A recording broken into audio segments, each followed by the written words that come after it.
UN top court opens hearings on Israel's occupation of Palestinian territories. Borrell described West Bank situation on the edge of a greater explosion.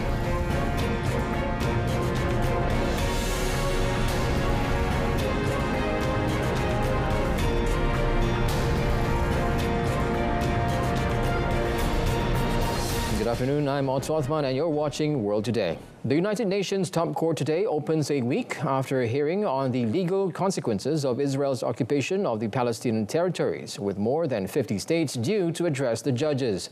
Palestinian Foreign Minister Riyad al-Maliki will speak first in the legal proceedings at the International Court of Justice (ICJ) in The Hague. In 2002, the UN General Assembly asked the court for an advisory or non-binding opinion on the occupation, while Israel was ignored, such as which opinions in the past it could pile on political pressure over its ongoing war in Gaza, which has killed about 29,000 Palestinians, according to the Gaza health officials. Among countries scheduled to participate in the hearings are the United States, Israel's strongest supporter, China, Russia, South Africa and Egypt. The hearings are part of the Palestinian push to get international legal institutions to examine Israel's conduct, which has become more urgent. They also come amid mounting concerns about an Israeli ground offensive against the Gaza city of Rafah, a last refuge for more than 1 million Palestinians after they fled to the south of the enclave to avoid Israeli assaults. Israel captured the West Bank, Gaza and East Jerusalem, areas of historic Palestine, which the Palestinians want for a state in the 1967 war. It withdrew from Gaza in 2005, but along with neighboring Egypt, still controls its borders. Meanwhile, at least 2 Palestinian men, including a member of an armed group, were killed in an Israeli raid, while a third was shot at a checkpoint in the latest violence in the occupied West Bank. The 2 men, aged 19 and 36, were pronounced dead from gunshot wounds after the raid in the Tulkarm refugee camp, which United Nations says houses over 27,000 Palestinian refugees. The Al-Aqsa Martyrs Brigades, the armed wing of Palestinian President Mahmoud Abbas's Fatah party, identified the elder of the pair as a local commander. According to the Palestinian Red Crescent, at least 5 other people were wounded in the Israeli military operation. The deaths came as the international concern in mounting about unrest in the West Bank since the Israel-Hamas war escalated on October 7th, with the Israeli military stepping up its nearly daily raids across the territory. At least 399 Palestinians have been killed by Israeli forces or settlers in the West Bank since October 7th. Israel's army pressed on with its campaign in southern Gaza to destroy Hamas as prospects dimmed for a ceasefire in the more than 4-month-old war. A total of 127 people died in 24 hours as the main battlefront edged closer to far southern Rafah, where 1.4 million Palestinians live in crowded shelters and tent camps.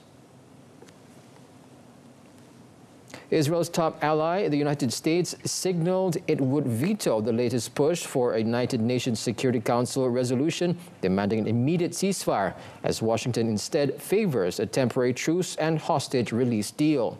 And mediator Qatar acknowledged that separate ceasefire talks had also hit an impasse after Israeli Prime Minister Benjamin Netanyahu rejected some Hamas demands. Israel has concentrated its military operations in Khan Yunis, the hometown of Hamas's leader Yahya Sinwar. Netanyahu has rejected calls to spare Rafah, arguing that failing to launch the operation would mean to lose the war. Israel's bombardment and ground offensive in Gaza have killed at least 28,985 people, mostly women and children.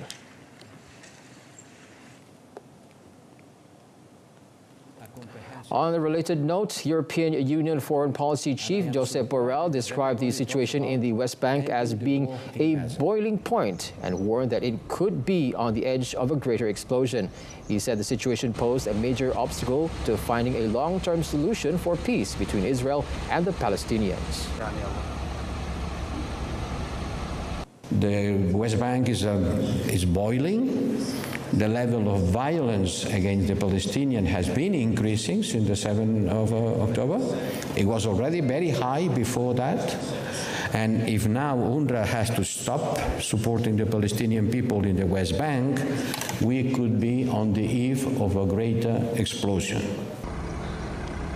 Borrell also said that the EU needed to support the Arab Initiative to establish a Palestinian state, including both the West Bank and the Gaza Strip. Around 490,000 Israelis live in the West Bank in dozens of settlements that are deemed illegal under international law. The settlers live alongside around 3 million Palestinians in the territory.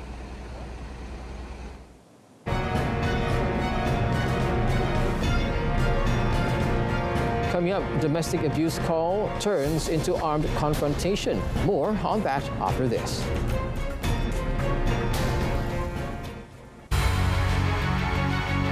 Kita perkenalkan sistem padu pangkalan data utama. Pertama, ia selaras dengan pendekatan dan dasar transformasi digital. Kedua, menjamin supaya manfaat dan kemudahan itu dinikmati oleh orang yang berhak menerimanya. Dan tentunya dengan cara yang sedemikian, mengurangkan kos, mengurangkan ketirisan.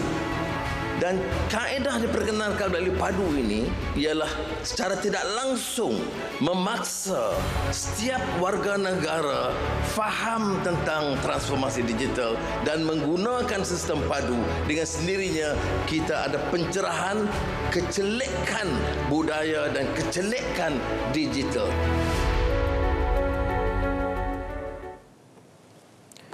Now, a domestic abuse call in Birdsville, Minnesota turned into a deadly armed confrontation yesterday when a man shot and killed 2 Burnsville police officers and 1 paramedic. Now, according to local media, a man barricaded himself inside a home with family members in the early hours of Sunday morning.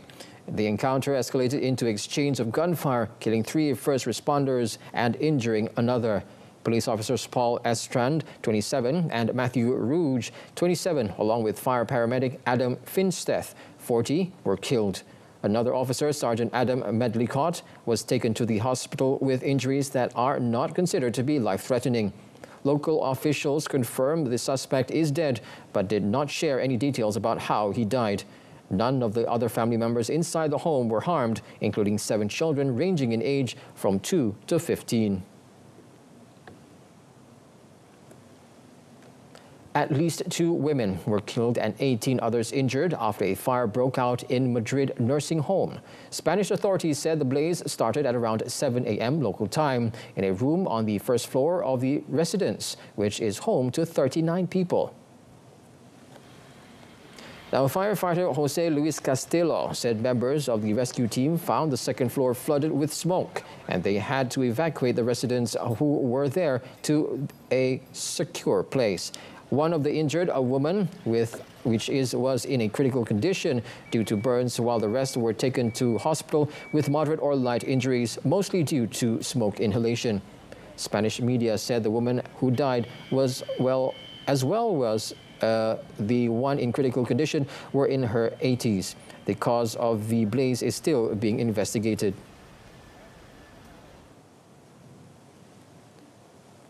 Seven more public sites in Sydney, including a school sports hub and supermarket, were exposed to asbestos as the contamination of the toxic material widened, and also officials rushed to remove it from public spaces.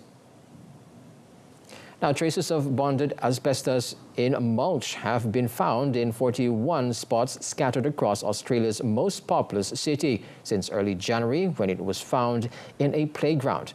In response, the New South Wales state government has set up an asbestos task force to give more resources and support the Environment Protection Authority in one of the agency's largest probes in decades. Now, authorities have so far cordoned off the areas in parks, some in popular tourist spots, and close to 2 schools. Contaminated spots in other sites have also been blocked from the public. Except for one location, the type of asbestos discovered so far is bonded asbestos, considered low risk to human health and the environment if not disturbed, but Health officials have been conducting precautionary testing. Asbestos became popular in the late 19th century as a way to reinforce cement and for fireproofing, but research later found the inhalation of asbestos fibers could cause lung inflammation and cancer. It is now banned in much of the world.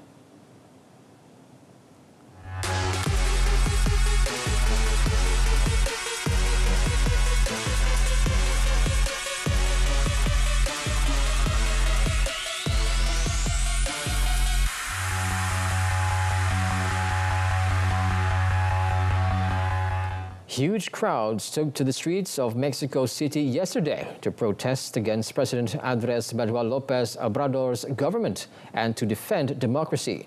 Now, protesters marched towards the capital's central square, where organizers said nearly 700,000 people turned out. Now, many protesters were seen holding signs and dressed in pink, the color of the National Electoral Institute, INE. The former president of the Electoral Institute, Lorenzo Cardvoba, told reporters that the institutions of democracy such as INE and the Supreme Court of the nation are at risk. Last year, Mexico's Congress approved a major overhaul of the INE, which López Obrador has repeatedly attacked as corrupt and inefficient. Now, many political analysts have said the INE and its predecessors, IFE, played a key role in creating a pluralistic democracy that in 2000 ended decades of one-party rule. Now, Sunday's march was organized by different groups not aligned with the current government of López Obrador. Among them, Red Ciudadana, UNE Mexico, and Frente Cívico Nacional. Organizers said 119 cities across the country, as well as 15 from abroad in 7 countries, confirmed their participation in the protest. A dam almost reaching its maximum level is keeping authorities and locals in La Paz, Bolivia, on alert as it threatens to cause overflows in rivers in the area.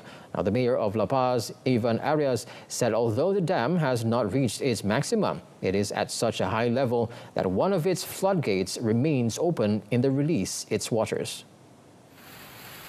Now, Arias, together with the government technicians, paid a visit to the Inchacha Dam yesterday to verify the water levels is under control. The city of La Paz is on orange alert due to recent heavy rainfall.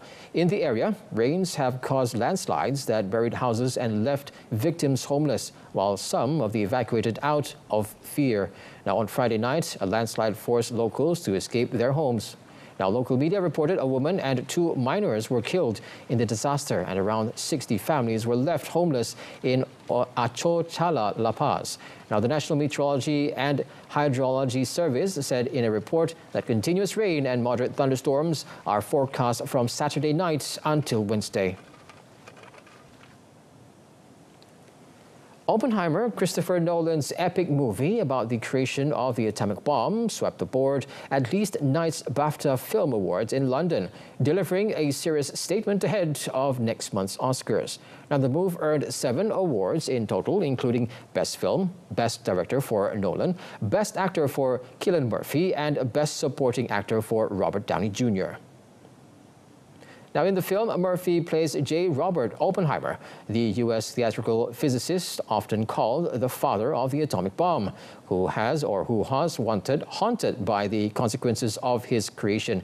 Now, the film has grossed more than $1 billion already, big at the Golden Globes and Critics' Choice Awards, and is now the clear frontrunner for Oscars' glory. Now, despite boasting numerous commercial successes such as Inception and The Dark Knight, Nolan had never won the Best Director BAFTA before.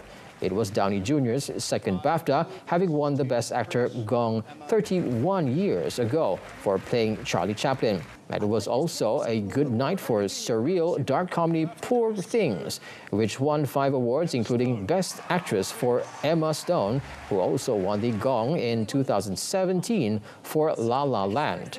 The U.S. actress has already scooped Golden Globe and Critics' Choice Best Actress awards for her no-holds-barred performance. In the Best Film category, Oppenheimer won out ahead of French courtroom drama Anatomy of a Fall, The Holdovers and the Martin Scorsese's Killers of the Flower Moon. Chris said, this is a homecoming for us.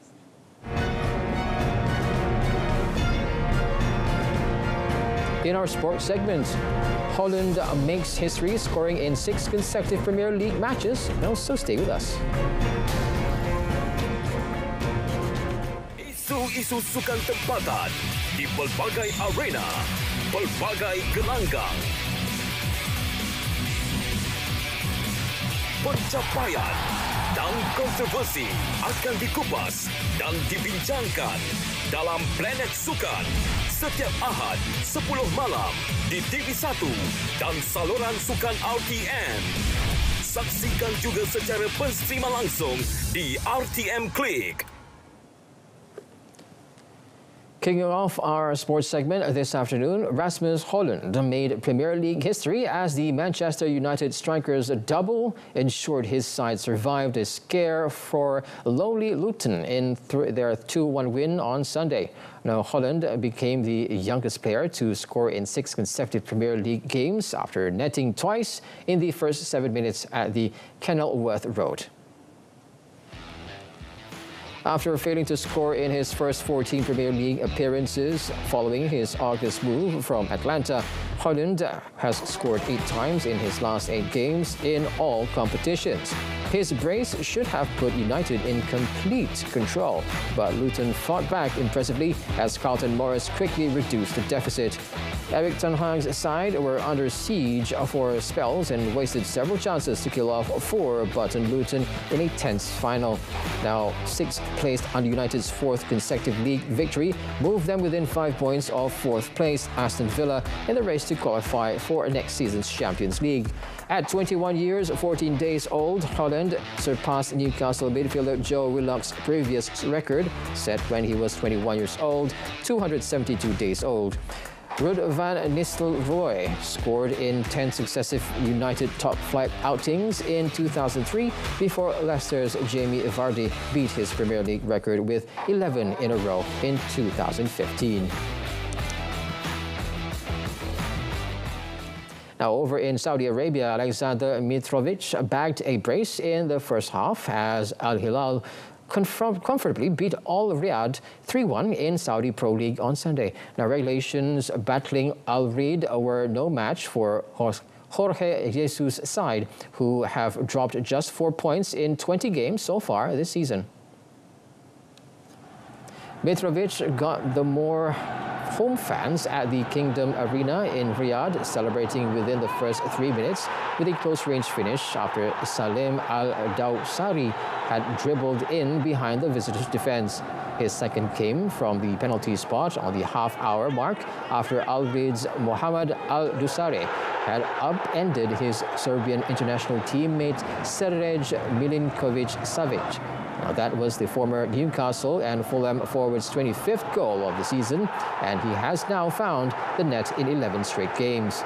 Portuguese midfielder Ruben Neves then delivered a near-perfect set-piece for former Napoli and Chelsea defender Kalidou Koulibaly to head home in the 52nd minute to wrap up all 3 points. Now, Al Riyadh would grab a late consolation goal with the last action of the match as Algerian international Amir Sayed finished a well-worked breakaway move.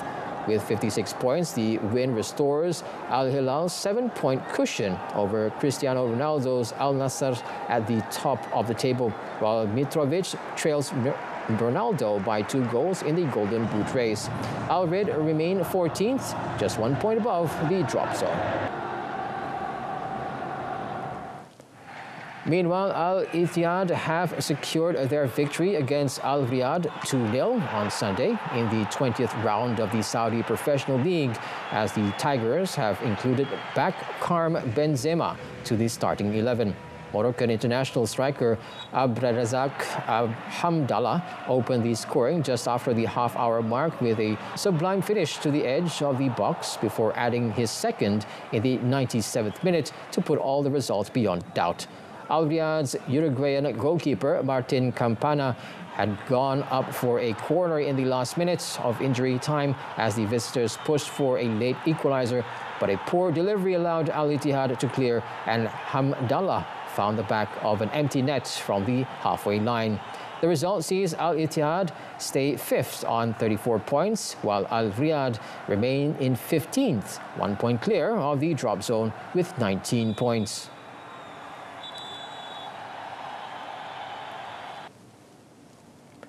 A bustling Athlone Stadium cheered on the Palestinian football team took on South Africa International 11 in Cape Town as part of a two-match series dubbed Football for Humanity. Eventually, the Palestinians came out 1-0 winners as the home side failed to find the back of the net.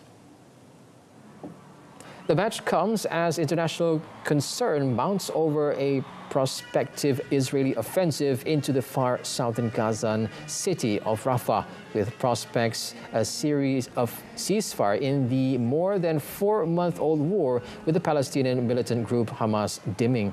Now, the match is attended by South Africa's Deputy Minister of Sports and Culture, Nokawe Mafu, and the CEO of the South African Football Association.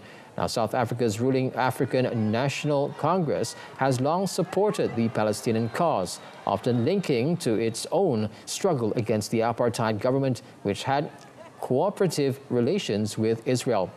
Speaking ahead of the Thai Palestinian Football Association President Jabril Rajoub bills the clash as a meeting between the disciplines of Yasser Arafat and the disciples of Nelson Mandela, referring to the former chairman of the Palestinian Liberation Organization and the Nobel Prize-winning leader of the post-apartheid South Africa, respectively.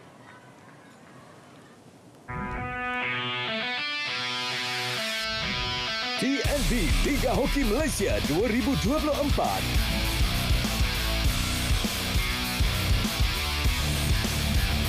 Rabu 21 Februari, TNB Thunderbolts bertemu UiTM HAKPT 4 petang dan Maybank bertemu Young Elephants Pahang 6 petang di saluran OK dan saluran sukan RTM.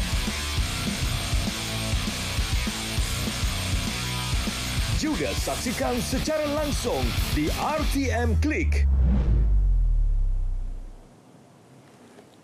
On to tennis, Australian Open champion Jannik Sinner powered to his first Rotterdam Open title on Sunday, breaking down a determined defensive effort from Australia's Alex de Minaur to win 7-5, 6-4 in a high-quality battle. The win extended the Italian top seed's unbeaten streak to 15, including his run to glory in Melbourne, and takes him to a career-high 3rd in the world rankings. Now, Sinner's consistency and power off both wings eventually pierced de Minaur's defense, and the Italian broke serve at 2-2 after some entertaining rallies. De Minaur broke back in the 10th game after saving 2 set points with some extraordinary retrieving. A long rally at game point left Sinner lying on the floor gasping for breath after diving unsuccessfully for a powerful backhand drive up the line from his opponent. Now, the confident Sinner recovered quickly and he had his own break points in the next game, converting the second as de Minaur ill-advisedly left a volley that dropped on the baseline. Serving a second time for the set, Sinner this time made no mistake, closing it out to the delight of a packed Rotterdam crowd. De Minaur, seeded 5th, had not beaten Sinner in 6 previous attempts, but came into the match in the form of his life and went toe-to-toe with his opponent in the early exchanges.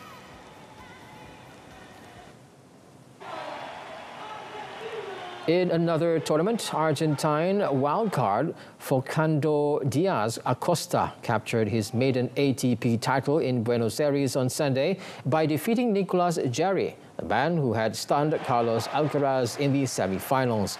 World number 87 Diaz Costa claimed a 6-3, 6-4 victory, sealing the triumph on a 6th match point. Now, before this week, 23-year-old left-handed Diaz Acosta had only won 4 tour-level matches in his career.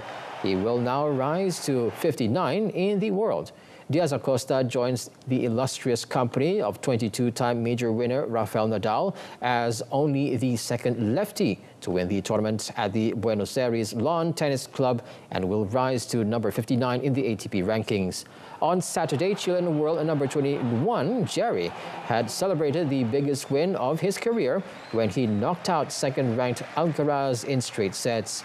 That loss extended Alcaraz's title drought to 9 tournaments since his Wimbledon triumph last July. Now in Dubai, American Peyton Stearns advanced past Mira Andreeva 6-2, 2-6, 6-1 in the first round of the Dubai Tennis Champions on Sunday. Now the victory is 22-year-old Stearns' first of the 2024 campaign after 4 successive first-round exits in Brisbane, Hobart, Melbourne and Doha to start the season. Stearns started with a sign of things to come in a day to forget for Andreeva. She broke twice in her opponent's first 3 serves games. Andreeva recovered 1 of the breaks, but Stearns kept the foot on the acceleration pedal and won the first set 6-2. And in the second set, Andreeva locked to hit back and did so with almost a mirror image. She broke twice in the first 3 service games and eventually won the second 6-2 and sent the match into a decider. However, Andreeva lost the first 6 points and the first 5 games and only claimed 1 game in a display that was all over the place as Stearns didn't face a single break point in a sealing the win. Meanwhile, the 2017 U.S. Open winner, Sloane Stephens, will join her compatriot in the second round of the WTA 1000 event, Dubai, after the 30-year-old veteran defeated French qualifier Clara Burel 6-4, 1-6, 6-2. Next up for Stephens is red-hot world number 1 Iga Swiatek, fresh off winning the Qatar Open for a 3rd consecutive time. Swedish sprint queen Sarah Sjöström secured her 14th world title and Ireland's Danielle Wiffen lifted up the 1,500-meter freestyle and won a bet with his coach in the process as the curtain came down on the 2024 World Aquatics Championships on Sunday. Sjöström took her world title tally to 14 in the 50-meter freestyle 24 hours after sealing gold in the 50-meter butterfly and 13 years after she set the ball rolling at the 2009 championships in Rome. The 30-year-old sent a warning shot across the bows of her younger rivals ahead of the Olympic Games in Paris in 5 months' time, touching the wall in a time of 23.69 seconds, knocking on the door of her own world record. Now, American Kate Douglas came in second at 23.91, ahead of Katarzyna Łasik of Poland, 23.95 seconds. Now, this was Sjöström's 4th gold in the dash and her 3rd in a row. He's a star on the scene now. And with that, we reach the end of World Today. Our top story this afternoon, UN top court opens hearings on Israel's occupation of Palestinian territories, 50 states set to address the judges. Now do join us again tonight at 8:30 p.m. on saluran Berita RTM and TV1 for more news, or you can catch us online at our website, RTM Click. Till then, I'm Otto Othman from the river to the sea. Palestine will be free. Goodbye.